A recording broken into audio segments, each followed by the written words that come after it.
Assalamualaikum warahmatullahi wabarakatuh. So today I will talk about secularism. So what is secularism? Secularism is an ideology which based on materialistic nature. If the subject cannot be observed and measured, then it's considered as non-exist. Secularism also reject anything related to spiritual and religions. As for them, spiritual and religions cannot be observed and measured. In secularism, the producer can produce anything they want, including haram goods, to maximize their profits, as they are not bounded by any religion rules. And the consumer of capitalism or secularism, they are also free to consume anything they desire to maximize their utilities.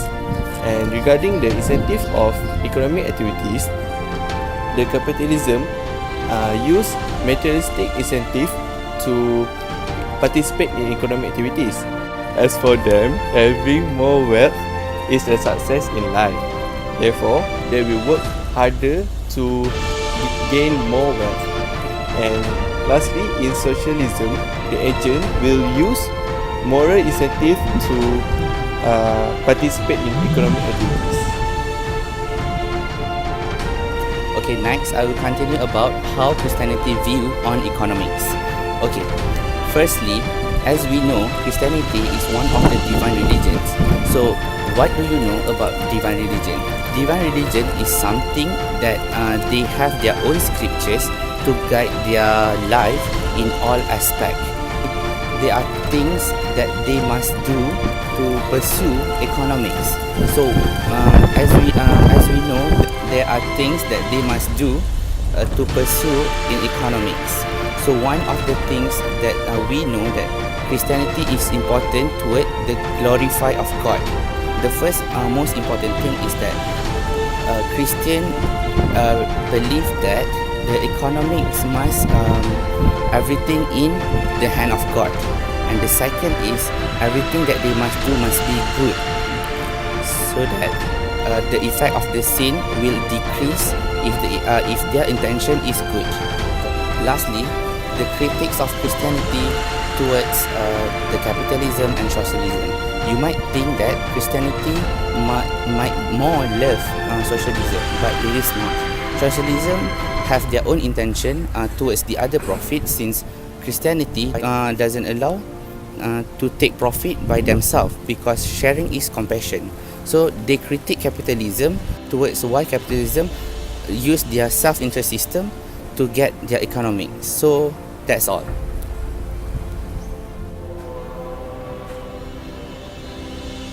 Due to the era of globalization these days, the economies are getting tougher and tougher. That's so, Muslim scholars should intervene in the new global economics that is unfortunately lack of commitments to justice. Have you heard of the sayings that the rich get richer and the poor get poorer? So, what is the idea of global economics? The new global economics came from the idea of the father of economics, that is Adam Smith. So, they believe in that removing controls and liberalization in marketing structure will lead to a bigger development in a country. Nevertheless, Muslim countries should not only support globalization, but to support justice in the living of the people. Ibn Khaldun and his predecessors said that without justice, the development of a country cannot stay too long. Therefore, all leading jurists of the Islamic economics held justice to be an important part of the development process. Ibn Taymiyyah said that justice to be the outcome of the Tawheed, that is the oneness of God. In Surah An-Nisa, verse number 135, O believers, stand firmly for justice, giving witness for Allah, may be therein your own loss of you, or of your parents, or of your relations, against whom you be witness, he be a rich or be a poor, in any case of Allah has more power than anyone over them. Therefore, follow not passion, lest you may be far away from justice, and if you distort and turn your face, then Allah is aware of your doings. The above Quranic verse state the importance of justice to be the implication of in our daily lives, which Islam protects all level of people, whether you are rich or you are poor. Next is the profit maximization based on Islamic economics. Do we support it or not? Actually, Islam do support profit maximization, but it must be nothing contradiction with our main sources, which is Al-Quran and As-Sunnah. Let me take a very simple example, which is the prohibition of the riba.